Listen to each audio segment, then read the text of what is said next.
Hello and welcome to Faith in 5, where we explore religious, philosophical, and ethical concepts in 5 minutes or less. Today we're looking at Christian attitudes towards euthanasia.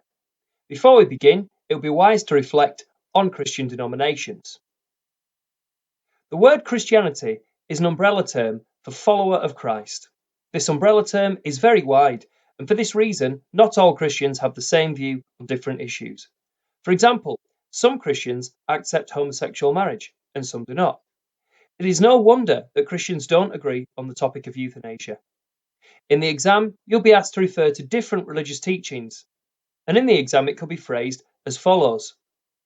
In your answer, refer to the major religious tradition in the UK. Of course, this means Christianity. Then it could say, also, refer to one other religious tradition. AQA has confirmed that this can actually be a different kind of Christianity. This leaves us with three possible approaches. Approach 1. This is where you begin one paragraph with the term some Christians believe. In the next paragraph, you would then write other Christians think. You've met the demands of the question without being specific, and this protects you from making an error.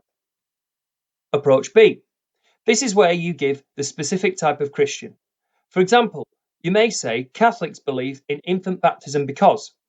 Your next paragraph would say Baptists support adult baptism because. This is impressive and shows a depth of knowledge, but it could lead to making a mistake. Do this where possible, but if you are unsure, use less specific terms. Approach C. This is the best of both worlds. Generally, Catholics hold strict beliefs. They are anti-abortion, anti-divorce, anti-homosexual marriage, and protest against euthanasia. On the other hand, the term liberal Protestants refers to a large group of Christians who take a more relaxed approach on these issues. By using approach C, you are less likely to make an error, yet you are being more specific than in approach A. I advise using approach C and using approach B wherever possible, but all will gain marks. With Christianity, there are some general teachings that apply to most ethical issues. Firstly, in the story of Cain and Abel, Cain kills Abel. God asks, "Where is your brother?" Cain replies, "Am I my brother's keeper?" God then punishes him for failing to look after his brother. An anti-euthanasia Christian may say that euthanasia is wrong because you need to be your brother's keeper, and killing a person is failing to do that. On the other hand, a Christian who supports euthanasia may say that to be your brother's keeper, you need to kill the person because you're protecting them from further suffering. Next, there is the parable of the sheep and goats. Jesus taught that on Judgment Day, people will be split into sheep and goats, those who would go to heaven and those who would go to hell. He said that whatever you did to others would be like what you had done to God. If you treated others well, you would go to heaven. If you did not, then you would go to hell. Again, this can be used in both ways. Some Christians saying treating others well means not killing them, while others say treating them well means getting rid of their pain and agony. Thirdly, there is the golden rule. This is, treat others as you would want to be treated. The argument is that most people would not want to suffer and would want to be euthanized, so we should take their life to end it. Finally, there is the parable of the Good Samaritan. This is also known as the greatest commandment. The key quote from this is love your neighbour.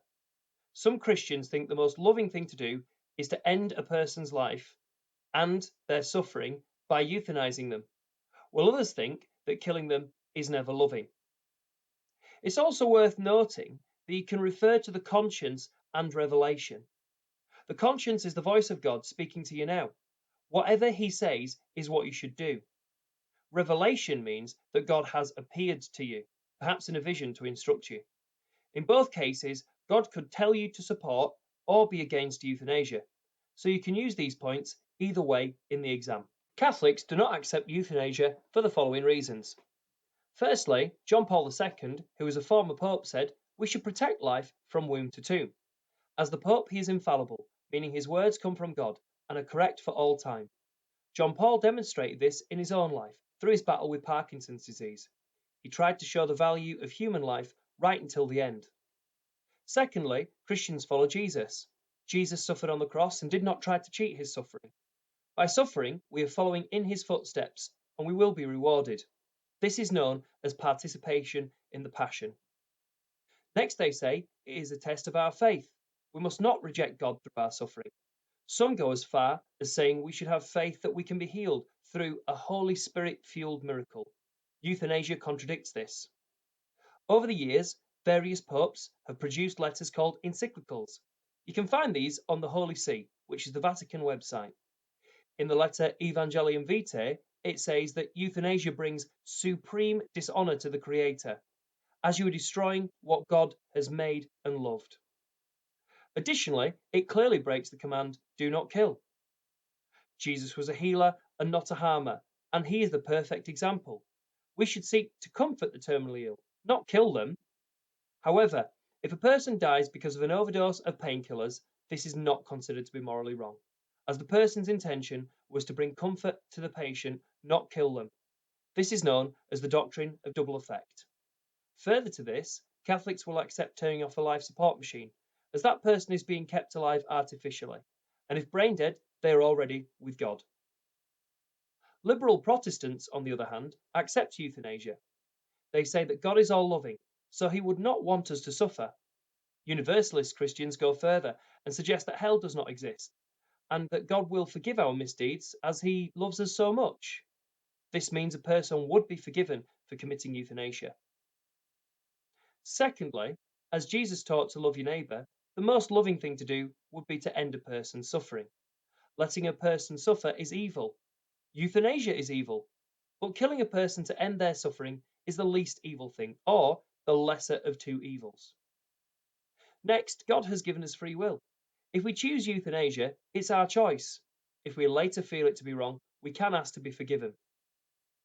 The intention of euthanasia is not to kill, it is to remove suffering. That is a good and holy aim. Furthermore, we live in a fallen world. Nothing is perfect, and we have to make imperfect decisions. One of these is committing euthanasia. Finally, if life is sacred and belongs to God, we should treat it well. We're happy to terminate the lives of pets who are suffering, so we should be just as loving to humans. In the exam, a 5-marker could ask for ways that Christians respond to euthanasia. This refers to what they might think or do in relation to it. Some ideas you could expand include committing euthanasia because it's the most loving thing to do. A Catholic may read the Catechism for guidance, which would indicate that they should avoid it. They will simply accept their suffering as Jesus suffered too. They could pray for healing. If they know a person who is dying, they will try and save their soul by evangelizing them and keeping the Great Commission, which is to make disciples of all nations. They could give money to hospices. They might fast to gain God's attention, then plead with him for a miracle. I've included some wider reading to support you further on this topic and suggest that you purchase a copy of Peter Vardy's Puzzle of Ethics to complete the chapter on euthanasia. That was your Faith in 5.